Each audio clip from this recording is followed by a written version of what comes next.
Aujourd'hui, j'avais envie de vous proposer un nouveau format de vidéo, de vous offrir pour cette saison du poisson qui a commencé hier jusqu'à fin mars. J'avais envie de vous proposer, pour changer un petit peu, un tirage de cartes.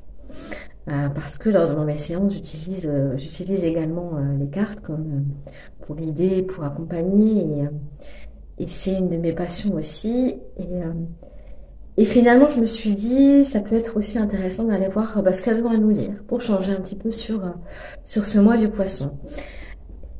Alors, c'est intéressant parce que du coup, j'ai trouvé pas mal de similitudes justement avec la dernière vidéo que j'ai faite sur cette nouvelle lune qui a lieu justement aujourd'hui et qui nous parle bien sûr du signe du poisson. Une nouvelle lune marque toujours l'ouverture finalement à une saison, enfin, à une phase solaire. Donc là, on est dans la phase du poisson. Cette nouvelle lune a ouvert cette phase, ouvre aujourd'hui cette phase du poisson qui a commencé hier. Donc, elle nous parle de faire du tri, en fait, d'avancer, de mettre de l'ordre dans notre tête. Elle vient nous parler finalement de nos inspirations. Euh, Quand on se laisse un peu porter par elle, alors c'est intéressant, mais il y a toujours un équilibre à trouver. Euh, le signe du poisson, c'est le signe du lâcher-prise qui se laisse inspirer justement, qui se laisse porter par les événements, qui se laisse un peu, voilà, avec la foi et la confiance. Sauf que l'idée, c'est vraiment d'aller trouver l'équilibre entre justement se laisser guider et inspirer du signe du poisson et le signe de la Vierge qui lui vient et demande de mettre de la clarté et de concrétiser, de poser des actions, de revenir à la matière finalement pour que ces inspirations puissent finalement donner vie. Sinon, elles restent dans nos têtes. L'idée, c'est comme je disais avec la nouvelle lune, c'est de vivre nos rêves et pas de rêver nos vies finalement. Donc là, il y a pas mal de chemins, il y a pas mal de possibilités et on a pas mal de choix, de choses où on pourrait aller finalement d'inspiration qui peuvent nous guider, mais il faut mettre de l'ordre dedans parce que sinon c'est le flou. Et le signe du poisson dans son ombre, oui, c'est le flou. C'est un signe d'illusion, c'est un signe on est dans nos rêves, on est dans notre tête, il faut matérialiser, il faut concrétiser pour que ça donne vie, pour que ces inspirations puissent créer quelque chose. Sinon, ça reste toujours à l'état d'idée en fait, et ça vient pas se concrétiser. Donc du coup, il y a vraiment l'idée de faire de la place dans nos têtes pour aller mettre de la clarté. Et pour ça, c'est effectivement de se laisser guider par nos inspirations, mais en allant faire de la place dans nos têtes. C'est-à-dire que, alors moi, je conseille souvent d'écrire en fait, de poser les choses par écrit, de faire des listes, des to-do list par exemple, ou alors, si j'ai une inspiration à dessiner, c'est de le faire, de passer à l'acte, de créer, pour lâcher un petit peu ce mental, pour nous aider finalement à nous laisser inspirer, à nous laisser faire de la place et à matérialiser les choses. Donc ça peut être dans l'art, donc dans le dessin, dans les créations artistiques, dans le bricolage aussi, pourquoi pas, dans tout ce qui est manuel, ou alors dans le fait d'écrire ses idées, dans le fait d'écrire ses projets, ses inspirations, de les écrire pour faire de la place en fait, pour sortir les choses, pour les ancrer dans la matière et puis finalement, étape par étape, avancer vers nos projets, avancer vers nos rêves quelque part. C'est vraiment ça. Je veux gravir la montagne, je veux aller dans l'Everest, je veux vraiment monter tout en haut de l'Everest, mais pour y arriver, il me faut un GPS, il me faut une carte, il faut que j'ai des étapes à franchir parce que je vais pas y arriver du jeu. Voilà, en 1 heure, ça prend du temps. Et si je passe pas par des étapes pour y arriver, je vais me lancer, mais bon, ça va être flou, je risque de me perdre en fait. Clairement, c'est ça.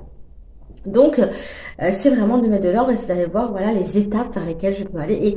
Et une fois que j'ai mis une étape, eh ben j'y vais, je passe à l'acte, j'avance. Je vais jusqu'au bout de cette étape pour après me projeter vers une autre. Je pose des bases en fait. Je pose des bases ou alors je pose des écrits ou je matérialise mon inspiration de quelle que soit la manière dont j'ai envie de le faire pour vraiment que ça se concrétise, pour que ça se matérialise. On est vraiment là-dedans. Hein. Et ça, c'est vraiment, ça vient vraiment pour moi nous parler de cette conjonction du soleil et de la lune en poisson avec Saturne qui nous demande de poser des limites, de mettre un cadre et de concrétiser les choses, vraiment de les inscrire dans la matière, quoi. Et c'est vraiment le signe de la Vierge, c'est cet axe, finalement, Poisson Vierge, et c'est ce que les cartes m'amènent aussi. L'idée, voilà, c'est de procéder par petits pas. Alors l'idée, c'est aussi toujours de garder avec le poisson nos rêves les plus élevés, ça c'est clair, parce que c'est eux qui vont nous inspirer, et c'est eux qui vont nous guider, et qui vont donner la motivation, la vibration. C'est pour ça qu'il faut que ça reste élevé. Si on a des rêves trop, si on descend en fait nos limites et qu'on se dit non, non, bon, faut que mes rêves soient accessibles, donc je vais imaginer, voilà, le minimum. Il n'y a pas la vibration qui va avec. Donc l'idée, c'est vraiment de vibrer très très fort nos rêves, nos envies, que vraiment que ça nous booste. Et donc là, l'idée, c'est vraiment de garder nos rêves les plus élevés, mais en procédant par étapes, mais en clarifiant nos étapes, en mettant de la clarté dedans et en les extériorisant, donc soit par l'écrit, soit par la parole, ou alors. Mais en tout cas, voilà, vraiment en faisant de la place dans nos têtes, en fait, pour pouvoir avancer vers ça, pour pouvoir avancer vers nos rêves de façon concrète, encore une fois. Euh, et là, on va vraiment se donner les moyens. C'est vraiment de se donner les moyens de vivre nos rêves, mais en les créant, en osant, en fait, les passer à l'acte, quoi, quelque part. Et ce signe du poisson, et c'est ce temps du poisson, il va vraiment nous inviter à ça, à avancer vers nos inspirations, mettant de l'ordre. Donc voilà, je vous souhaite à tous, en tout cas, une belle phase poisson. Je reviendrai avec une guidance pour la phase poisson au niveau astrologique, je pense la semaine prochaine. Et puis après, il y aura la pleine lune qui va suivre. Je pense que je parlerai aussi des pierres, l'amazonite en particulier, qui est vraiment aussi une des pierres, je trouve, qui va bien avec le signe du poisson, avec cette phase qu'on vit, pour vraiment encore plus voilà, nous inspirer. Et je vous remercie pour tous vos likes, pour tous vos partages, pour les commentaires si vous en avez, n'hésitez pas. Et je suis toujours disponible pour toute guidance, pour tout accompagnement,